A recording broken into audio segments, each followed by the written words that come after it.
1941. u Jugoslaviji ili odlomak iz knjige Pavela Sudoplatova Tajni rat i diplomatija 1941. godine.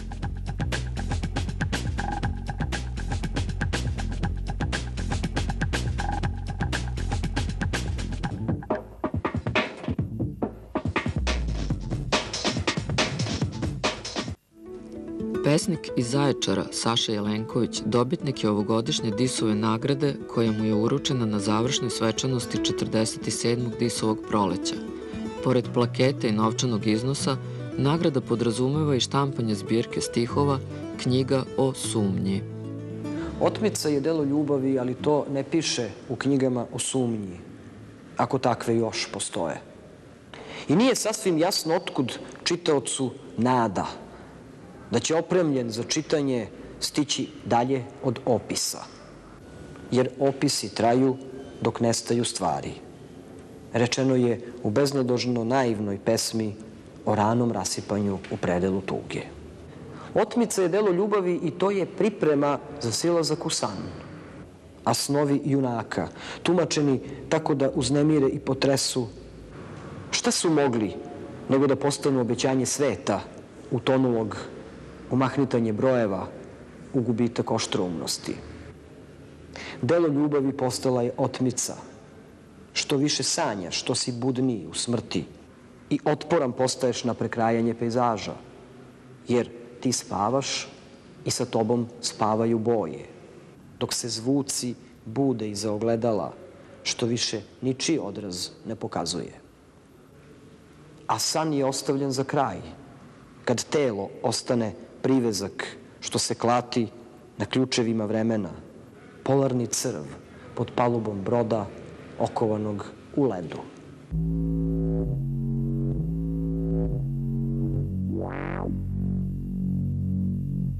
U Tuzli su od 2. do 5. septembra ove godine održani jubilarni 10. po redu književni susreti Cum Grano Salis, koje kruniše jedno od najvećih regionalnih književnih nagrada, nagrada Meša Selimovića.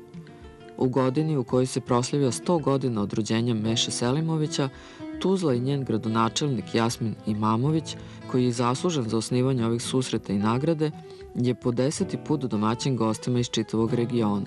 Ideja susreta je po rečima samih osnivača bila da se potencira ono što nas veže, a ne ono što nas razdvaja. Danas je ta nagrada narasla u najveću književnu nagradu za roman na prostoru bivše Jugoslavije ili Zapadnog Balkana, kako god to hoćete.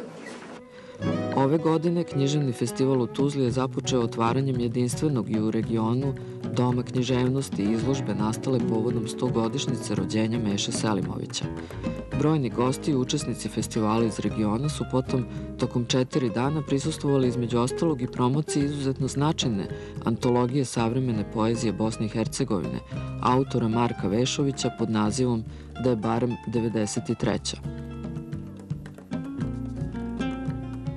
Književno veče Miljenka Jergovića i promocija njegovog novog romana Otac, koji već izaziva burne reakcije u Hrvatskoj, bila je posjećena do poslednjeg mesta, kao i promocija zbirke pesama Ahmeda Burića i predstavljanje najpoznatije crnogorske knjižare Karver i festivala Kratke priče Odakle zovem.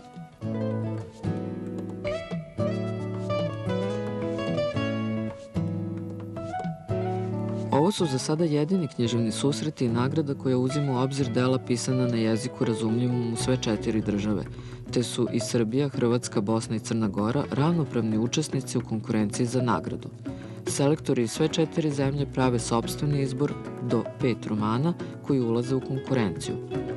Vladimir Arsenić je kao selektor Srbije od 5 predloženih romana imao čak 3 koje su kasnije ušle u najuži izbor. To su bile knjige Zvonka Karanovića, Selvedina Avdića i Mirjane Đurđević. Pored ove 3 knjige, u izboru su se našli i romani Anderštat hrvatske autorke Ivane Šojat Kuči, kao i roman Pjesme divljih ptica bosanskog pisca Enesa Karića. Prestižnu književnu regionalnu nagradu Meša Selimović za roman pisan na jeziku koji se različito zove, ali se razume i čita u Bosni, Hrvatskoj, Crnoj Gori i Srbiji, dobila je Mirjana Đurđević za roman Kaja, Beograd i Dobri Amerikanac. Kako se navodi u saopštenju žirija, ovaj roman je živopisna slika jednog vremena oplemenjena vedrinom pripovedanja u kome pripovedačica s ironijom i humorom priča o jednom veselom svetu koji nije svestan kataklizme koja se sprema sa jačanjem nacizma u Nemačkoj. Kaja, Beograd i dobri Amerikanac je roman koji je i u Srbiji doživao već 2 izdanja i od kritike i od publike bio visoko ocenjen kao proza koja pleni duhom, humorom i toplinom, koja progovara